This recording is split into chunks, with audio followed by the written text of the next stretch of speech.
Hello friends, स्वागत है आप सबका पढ़ाकू अड्डा में। मेरा नाम वर्षा है और आज हम करेंगे अपनी 29 अप्रैल से लेकर के 30 अप्रैल तक की जीके के जितने भी question exam point of view से इंपॉर्टेंट हैं वो। तो चलिए बढ़ते हैं अपने क्वेश्चंस की तरफ। तो पहला क्वेश्चन है हमारा, विच स्टेट और union territory has launched Jagananna Vidya Deevena scheme. तो जगन्न विद्या दिवेना स्कीम जो है ये आंध्र प्रदेश ने अभी लॉन्च की है। बहुत अच्छी स्कीम है और इस स्कीम को आप याद करने के लिए एक लिंक बना सकते हैं कि आंध्र प्रदेश के जो सीएम है जिन्होंने इस योजना को, इस स्कीम को शुरू किया है, उनका नाम है जगन मोहन रेड्डी। तो उनके नाम से आप इस नाम को याद रख सकते हैं, जगन्य विद्या दिवेना स्कीम, जो कि आंध्र प्रदेश की है। अब इस स्कीम के बारे में जान लेते हैं। ये स्कीम स्टेट गवर्नमेंट ने स्टार्ट की है वहां के, और जो भी स्टेट गवर्नमेंट के कॉलेजेस हैं उनमें ITI, BTech, B pharmacy, MBA, MCA और बीएड जैसे कोर्सेस की 2018 से 19 और 2019 से 20 तक की सभी फीस रीइंबर्स की जाएंगी, माफ कर दी जाएंगी, वापस दी जाएंगी उनको। बल्कि और जो फीस वापस आएंगी वो भी सिर्फ जो भी बच्चा है, स्टूडेंट है, उनकी मदर के अकाउंट में वापस आएंगी, मदर के अकाउंट में। तो ये बहुत अच्छी स्कीम इन्होंने लाई है इस वक्त।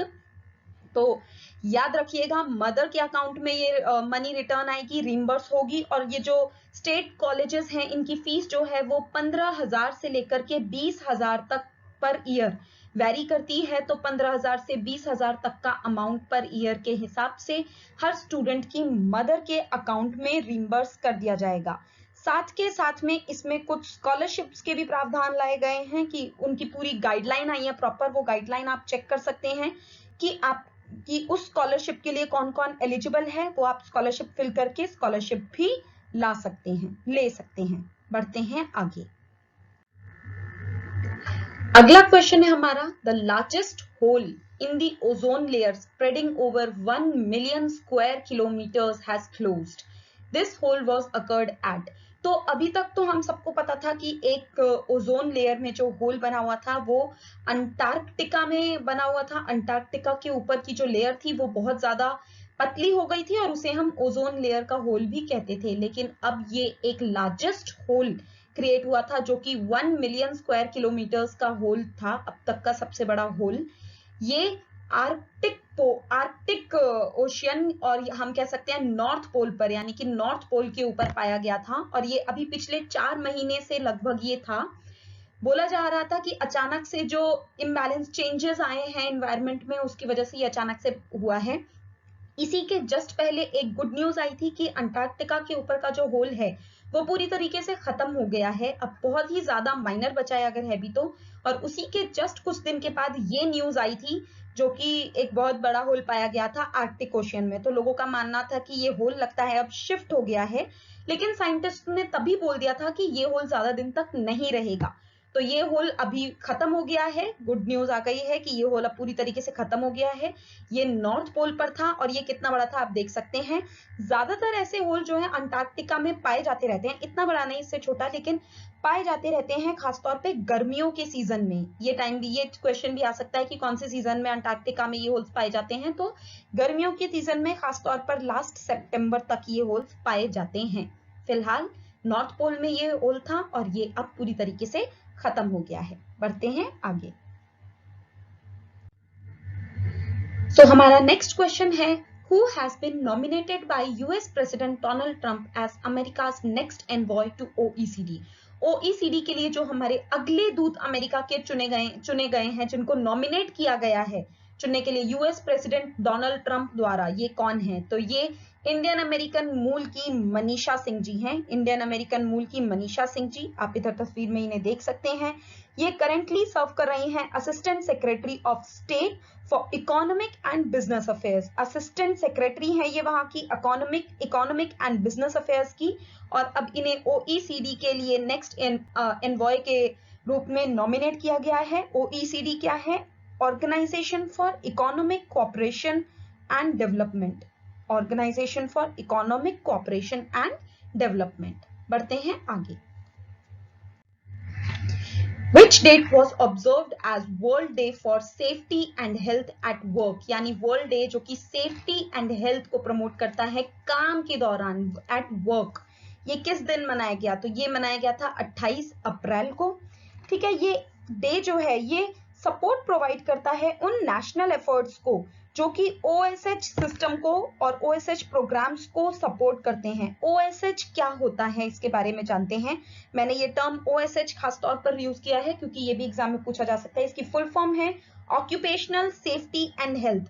तो OSH स्टेप्स कहा जाता है, यानी occupational safety and health steps कहा जाता है। इनको प्रमोट करने के लिए जो नेशनल प्रोग्राम्स आते हैं उनको सपोर्ट किया जाता है और उनको सपोर्ट करने के लिए इस दिन को मनाया जाता है कि इस दिन हम उन सभी मेजर्स को सपोर्ट करेंगे जो भी इस OSH को सपोर्ट करती हैं। बढ़ते हैं आगे।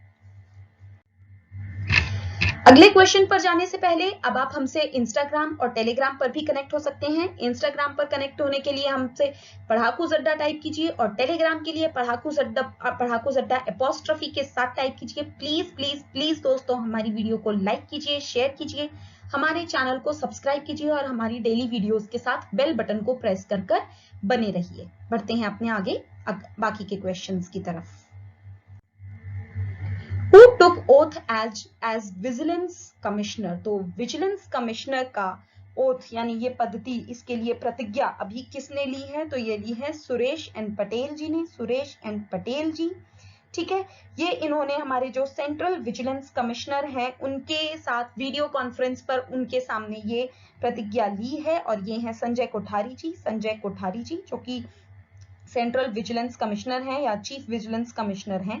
आपको बता दें CVC में एक सेंट्रल विजिलेंस कमिश्नर होते हैं एंड 2 कमिश्नर होते हैं जिनमें एक अभी सुरेश एन पटेल जी को चुना गया है। बढ़ते हैं आगे।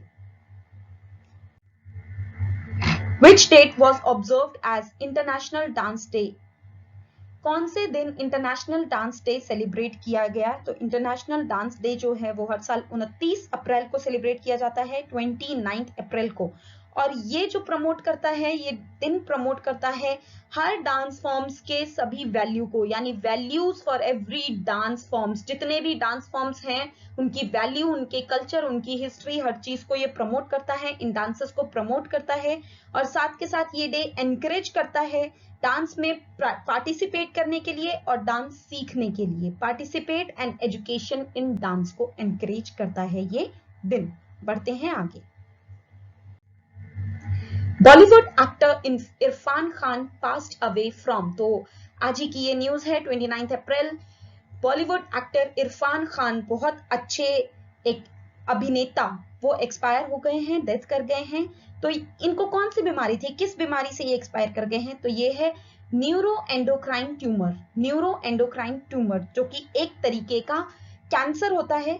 इनकी एज जो थी वो 53 थी, एज थी 53। और इनकी आखिरी मूवी जो इन्होंने की थी वो थी अंग्रेजी मीडियम। अंग्रेजी मीडियम। बढ़ते हैं आगे।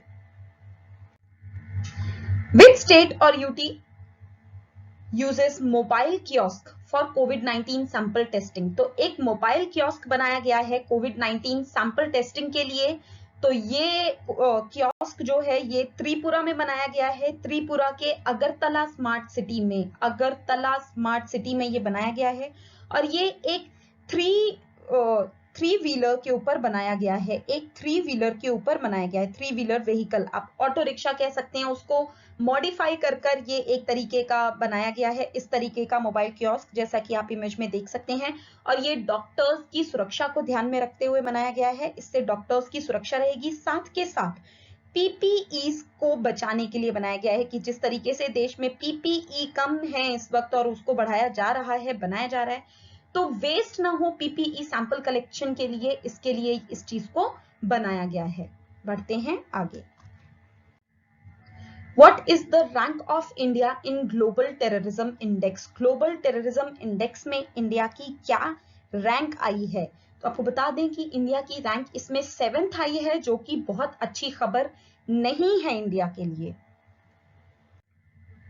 जैसा कि आप इधर लिस्ट में देख सकते हैं, मैंने प्रॉपर लिस्ट डाल दी है जिसमें Afghanistan, Iraq, Nigeria, Syria, Pakistan, Somalia के बाद इंडिया आता है। कोई भी बड़ी कंट्री इंडिया के ऊपर इस वक्त नहीं है। इंडिया को इस लिस्ट में 7th रैंक पर शामिल किया गया है। ये मैंने टॉप 55 कंट्रीज की लिस्ट डाली है। इसमें आप देख सकते हैं यूके 28 पर है और यूनाइटेड स्टेट्स इसमें आपको 22 रैंक पर दिखेगा, और यहां तक कि Libya, Egypt, democratic Congo, Sudan, ये सब इंडिया के काफी नीचे आते हैं। बुर्किना फासो, ये सब इंडिया के काफी नीचे आते हैं और इंडिया को 7th रैंक पर इसमें रखा गया है। और इसके लिए इंडिया ने सवाल भी उठा दिए हैं। ये रैंक जो है 7th रैंक, ये ऑस्ट्रेलियन इंस्टीट्यूट निकालते हैं। ऑस्ट्रेलियन इंस्टीट्यूट निकालते हैं ग्लोबल टेररिज्म इंडेक्स, और ग्लोबल टेररिज्म इंडेक्स पर इंडिया ने अपनी इस रैंक पर पूरी तरीके से सवाल उठाए हैं और कहा है कि ये ठीक नहीं है। इंडिया के भी किसने, इंडिया के नीति आयोग ने ये सवाल उठाए हैं कि इस तरीके की रैंक इंडिया की क्यों है, नहीं आनी चाहिए। इस रैंक में आने का मतलब जो है वो ये है कि टेररिस्टिक एक्टिविटीज की वजह से इंडिया में जो मौत है वो काफी ज्यादा बढ़ गई हैं। तो इस लिस्ट में आने का मतलब ये होता है। बढ़ते हैं आगे। Which IIT developed Ruhdar, a low-cost mechanical ventilator? तो एक लो कॉस्ट मैकेनिकल वेंटिलेटर है जो कि आईआईटी ने डेवलप किया है। तो कौन से आईआईटी ने डेवलप किया है? जिसका नाम है रूहदार। तो ये आईआईटी बॉम्बे ने किया है। आईआईटी बॉम्बे ने इसको 10,000 के रुपए के हिसाब से बनाया है। वैसे ये इतना ज्यादा लो कॉस्ट भी नहीं है क्योंकि इंडिया में और भी लो कॉस्ट बन चुके हैं, लेकिन अभी तक सारे के सारे पूरी तरीके से प्रॉपर मैन्युफैक्चरिंग नहीं हो रही है। ये अभी सिर्फ सैंपल्स बनाए जा रहे हैं। तो आईआईटी बॉम्बे ने भी इसमें रूहदार को बनाया है जो कि 10,000 का एक वेंटिलेटर है, और इसमें इन्होंने काफी सारी न्यू फैसिलिटीज अवेल करवाई हैं। थैंक यू सो मच दोस्तों हमारी आज की वीडियो देखने के लिए। स्टे होम, स्टे सेफ, घर पर रहिए। इस समय को यूटिलाइज कीजिए अपने एग्जाम्स की प्रिपरेशन के लिए। Thank you so much. All the very best for your preparation.